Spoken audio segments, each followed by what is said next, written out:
That phone call I made, my 4-year-old daughter, after the first tower fell, how I told her that Daddy loved her and that I might not ever see her again, because a lot of us thought we would never see our families again.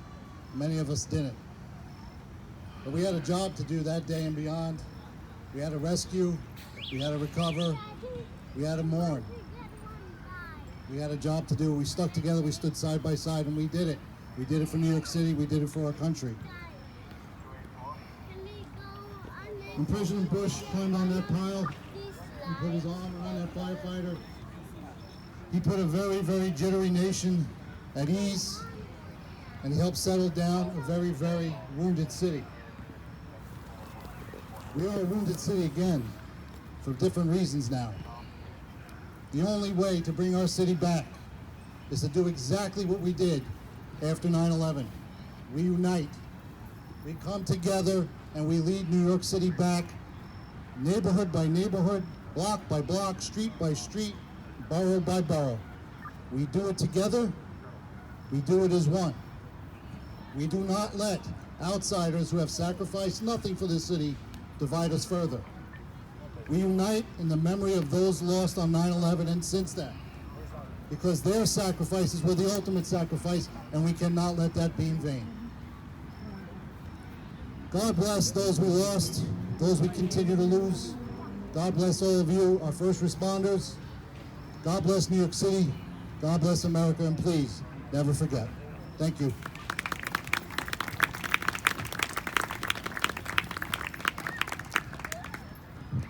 Thank you very much. Next speaker is going to be Liam. Please come down. Liam, once again, I'm sorry. The microphone's on. All right. Can everybody hear me back there? All right.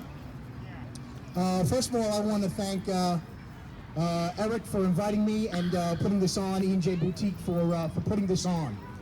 And we are here today at a vigil to tell our stories of 9/11. And I think that's very appropriate, a vigil. And if you look at the word vigil, it's from the Latin, vigilia. And I don't know, say Latin scholars there if I pronounced it. I got a C in Latin. But it's very appropriate. Thank you. Yeah, I got a okay in the back. It's very appropriate because it means vigil. It means watch. And it means to pray. And it means to be awake. It's a special kind of prayer, a vigil. It's a prayer at night, through the night, to stay awake. And I think that's very important because we are here today to stay awake through the night, especially regarding the story of what happened on 9/11. And we're here to listen and talk about our stories. I'll tell you briefly my own story, and all of our stories are a little different. On 9/11, it was actually election day. Some of you may remember that. It was a primary day, and I'm involved in politics. I was actually working for one of the candidates running for mayor. And at the time, I was actually dropping my son off at school down in Carroll Gardens at PS 146, the Brooklyn New School. And if you're familiar with the area, the windows face the harbor. And we could see one of the towers had already been hit. It was on fire. And the kids were all lined up against the glass. And the kids were scared, we were all scared. But school was going to carry on that day. And I remember really worrying. I didn't know what was going on. I hadn't known much at the time. There weren't smartphones. I don't think I even had a cell phone. And as I wound down, the class was on the 4th floor. As I came down the stairs, I looked out the window and I saw the second plane hit the tower. And I was terrified. Terror is a perfect word for what I felt and what so many New Yorkers felt. And from Carroll Gardens to where I was going to class, I had a class at St. Francis College. Debris had begun to fall down over the harbor and into Brooklyn. So by the time I made it from 4th Place to Remsen Street, black soot and paper and everything was raining down. And yet we went to class anyway. We carried on. We didn't know. The TVs were all off. We were trying to put the TV on. As many remember, the transmission tower from the World Trade Center was down. We were listening to the radio. And we found out what was happening. And in a panic, They evacuated the schools, they evacuated buildings. I ran back to where my son was. I grabbed a mask, an N95 mask on Court Street. I found my son at school, I put it around him, and I carried him. The trains were all shut down. I carried him on my shoulders from Carroll Gardens to Sunset Park. And the first person I saw that night, we all saw, this city, this nation, the world, was Rudolph Giuliani. George Bush, as you remember, was in the air, and Rudy gave us this calm. And after that, as many of you did, I started to make phone calls. I had a cousin who worked in the towers. I had friends who were firefighters, family members, and we began to do our accounting. And for me, my cousin made it out of the towers. Some of my friends' family members died. So I was a little lucky in that sense.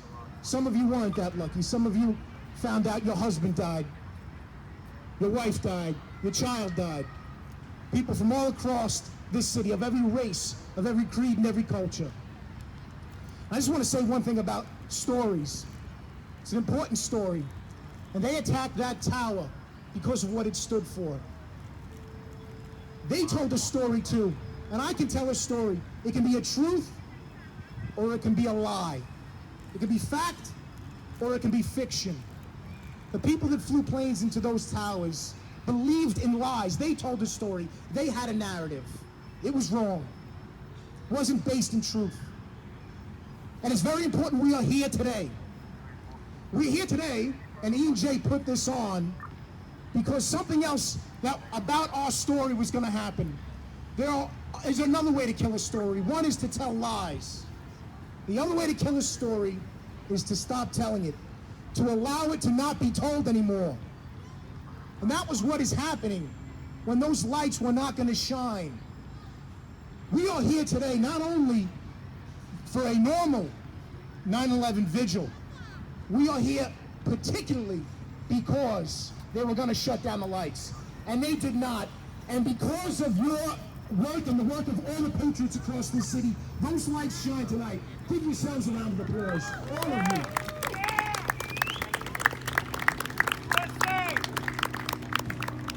So I just want to end with that. And remember, we have to continue to tell the story of 9/11, the truth of 9/11, and remain vigilant. That's why that word vigilant is so important. Can you hear me? Oh, hello? Yeah. That's why that word is so important. To stand watch over those that would try to shut the lights down, to shut our vigil down, to end the story, or to change the story with lies. This is a very large group, but it's gotten smaller. And I don't care if I'm the last man standing on this hill, speaking to no one. I will tell this story until there is the last breath in my lungs because of the people that died that day, because what it means to me, and I know what it means all to you.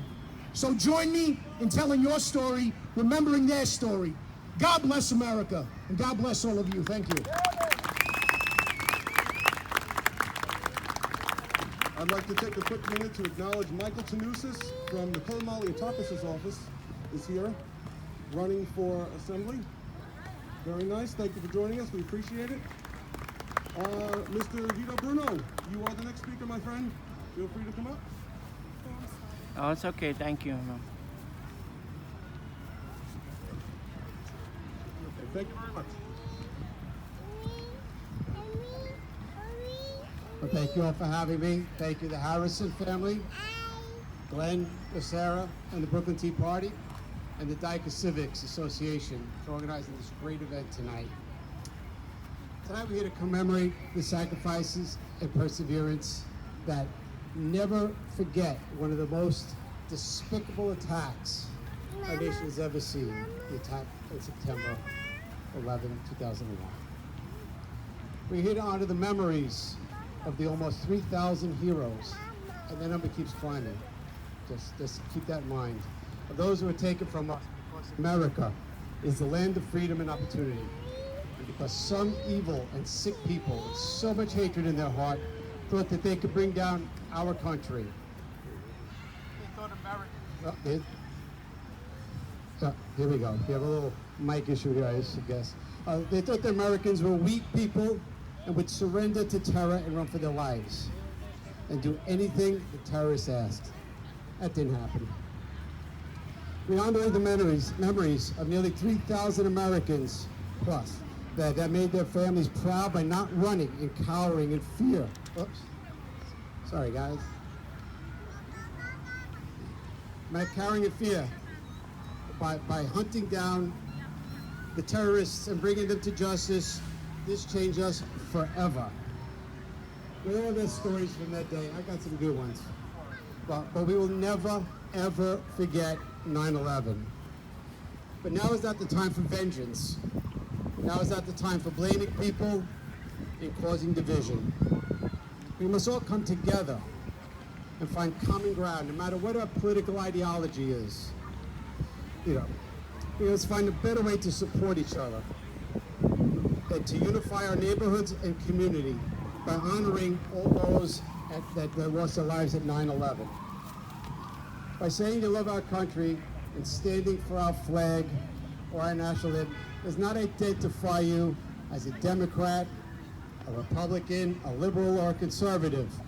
It identifies you as an American. That's right. We all love our country. That's why we're Americans. We love our country, we love our flag, and we respect our anthem. We could disagree on how to balance a budget, how to spend our defense entitlements, which programs get priority, and so forth. But we do not disagree that we love our country and we will defend our country. Do not let the hate mongers have their way. We all see what's going on in the streets in Seattle, Portland, the streets of New York. Don't let them have their way. We have so much more that unites us together than that divides us. We're in the greatest country on earth. We live as American, and as it should say, one nation under God, indivisible, with liberty and justice for all. God bless you all for coming. Thank you. God bless New York, the greatest city in the world, the greatest fire department, the greatest first responders, and the greatest NYPD in the world. Thank you very much. Next up, Francis.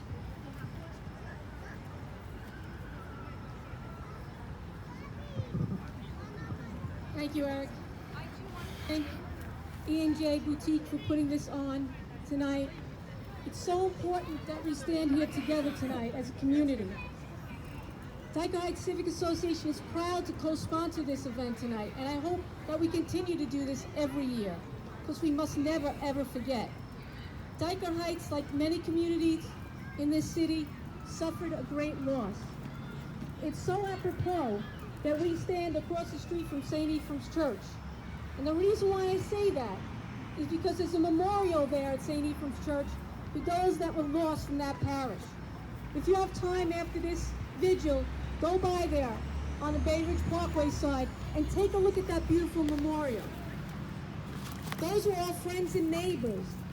And all they did that day was go to work.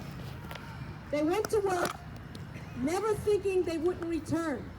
But that's what happened. We were attacked, this country was attacked, and they never came home.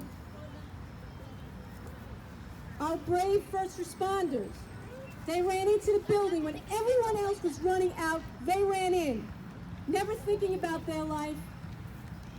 The greatest thing that you can do is to give up a life for a friend. They gave up their lives for somebody they didn't even know. Willingly, bravely, running in there and giving of themselves for all of us in this city. I stand here today looking at all of you, thanking you all for being here tonight, and saying to you, never, ever, ever, ever forget. We should never forget what happened. We should never forget the lives that lost. Every life that was lost represent a family and friends along with it. Thousands of people were impacted. Multiple thousands of people were impacted by this. A country was impacted. Our city was impacted. We should never forget. Always remember.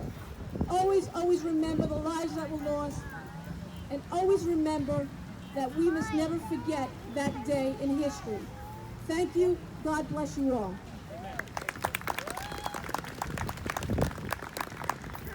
Our next speaker, Mr. Marty Golden.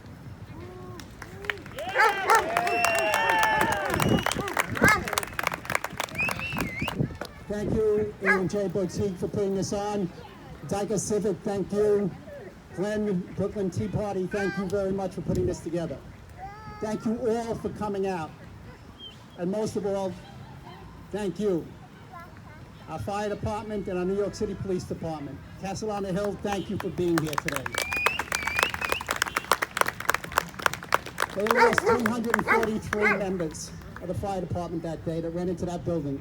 As the lieutenant jumped off the truck, he says, some of us are not going to make this day. And guess what? He was right. Him and his men were killed. Right here in this very area, Dyke Heights, the Ritchie's family, I don't know if anyone's here, but that Ritchie's family, they suffered like many, many other families. And if you're Bay Ridge at 74th Street, and a police officer, you know Morris Smith. She died that day as well. Police officers, Port Authority officers, many people in corporate America, people from the restaurant, cleaning material, you name it. Over 3,000 people died that day. Think about it. Think about the people that have died since then. How many people lie in ICUs today that are dying from the cancers? How many wakes and funerals have we gone to? And how many more will we go to? We can never forget, ladies and gentlemen.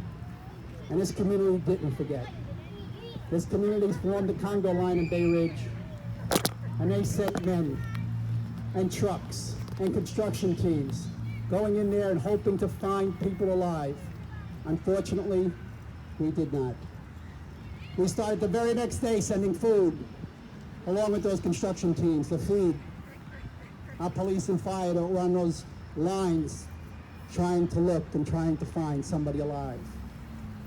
Unfortunately, again, we did not. We lost many good men and women. Where would they be today? Where would young Ritchies be today? Would he be a chief in the fire department? Where would Morris Smith be today? What would she have done? How many lives would they have saved? Running into those fires and pulling people out, running into those shootings and saving people's lives. They never got the opportunity to complete their lives. And that's why we can never forget them. And we can never forget their families. And we have to be there to support them. And we've got to make sure that everybody remembers. Because we are this close, ladies and gentlemen, to the next 9/11. And we can never let that happen. We can never let this country ever get hurt again. We live in the greatest city in the great to put on and to get out there and elect the right people into office. The people that are going to make a difference for those firemen, for those police officers, for your families, so that we never ever have to go through another 9/11. Ladies and gentlemen, it was the saddest day that this country had seen. And we're not even counting the millions that gave their lives since the Revolutionary War, World War I, World War II, Vietnam, Korea. The wars that continue to go on this very day, American soldiers dying overseas. Ladies and gentlemen, we can never forget their sacrifices either. And this is an ideal spot with that cross from St. Ephraim's looking over this park so that we can remember each and every one of those souls and that we can go home and pray for each and every one of those souls and pray that we have that opportunity as family members to enter into Christ's heaven, into his heavenly abode, to be with our brothers and sisters and our families again. Ladies and gentlemen, stay strong. Remember, we are the greatest city and the greatest nation in the world. And we are never gonna be, again, have the situation that we've seen at 9/11 happen here. And we will all come together and fight with our fire department and our police department to make sure that we have our safe city here and to make sure that they don't lay off our firemen or our police officers. And we have more of them working there to make sure they're doing the job for us. Ladies and gentlemen, I want to thank all the people who put this together today. I want to thank my wife, because if I don't, I'll sleep in a separate room. Ladies and gentlemen, Colleen, thank you very much.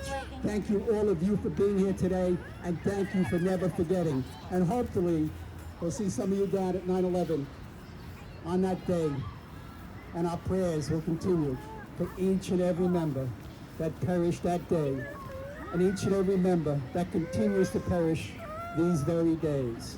It's not 3,000, ladies and gentlemen, it's over 5,000. That's how many people have died, and it's going to continue. Keep your prayers working, ladies and gentlemen. God listens. God is with us each and every moment. God is inside each and every one of us. And we got to remember, again, we're one nation, under one great flag, under one God. Ladies and gentlemen, thank you very much. God bless you, and God bless America.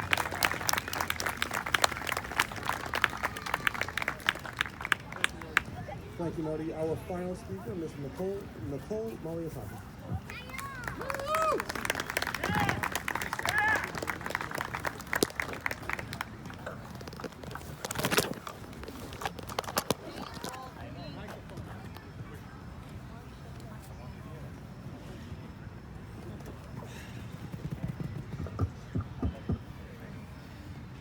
I want to thank you all for being here this evening. And as I look around this park, I see people who love their nation, who love their city, who love their NYPD, FDNY, and first responders. I see people who are here to remember the thousands of lives that not only did we lose on September 11th, 2001, but since. Here we are, 19 years later, and we read about police officers, firefighters, first responders who are dying. The loss continues each and every day.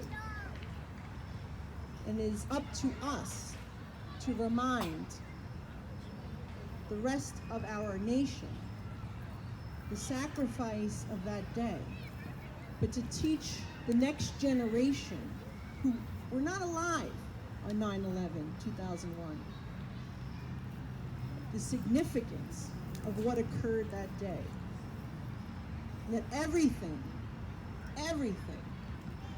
that makes this nation truly special was the reason we were attacked. The American dream, our freedoms, our liberties, the unlimited potential and opportunity that America represents. That's why we were attacked on that day. I'm proud to have been a co-sponsor of the law that requires our young people, requires the young people in our schools to have a moment of silence, requires them to reflect on 9/11, what this day meant and represented. I'm proud to have co-sponsored legislation to ensure that the men and women who put their lives on the line, those first responders, have the benefits that they deserve. The least that we can do as a state for those individuals who selflessly served. But it really is incumbent upon all of us to never forget. And quite frankly, when I heard the news that they were not going to do the tribute and lights, that to me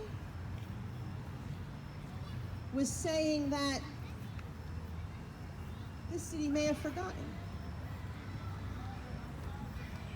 But because of you, because of the patriots that live in our city and our nation that said, this is unacceptable. We must honor those lives lost with our tribute of lights as we have done. We see those lights. I looked out my window. I'm fortunate to have a nice view of where the towers did stand. And I saw those lights the other night, and I was so proud to be a New Yorker and so proud to be an American, because it meant that we stood up for those individuals who gave their life on that day, and those lights were shining. And that gave me much pride to say we weren't going to accept this. So I thank all of you for being here tonight. I thank our first responders who are here tonight, particularly those who walked from the castle on the hill, our great FDNY, and give them a round of applause again for all they do for our community. And I ask you all to join me. We have these beautiful lights. And I ask you all to just join me for a moment of silence in remembrance of those we've lost, not only on 9/11, but in the years since. Those who put their life on the line and were willing to go and be first responders and be recovery workers. And unfortunately, we've lost since. So please join me in that moment of silence.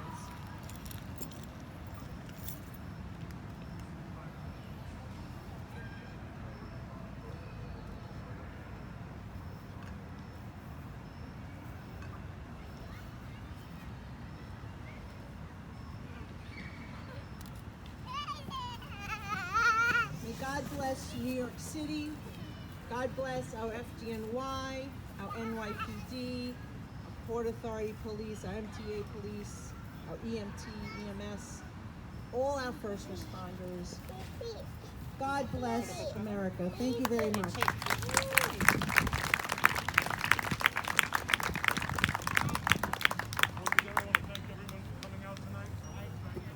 Oh, thank you. Once again, I want to thank everyone for coming out tonight. It was a beautiful turnout. I want to thank our guest speakers. Absolutely fantastic, very touching. We really appreciate it. I want to thank our FDNY. I want to thank our NYPD. As all the guest speakers have said, we want to thank all our first responders who keep us safe every day. Please get home safe. Please remain safe. Take care of your families. God bless you. God bless America. And good night.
You like it? Is it nice? You're going to say almost the same thing, right? I got it too.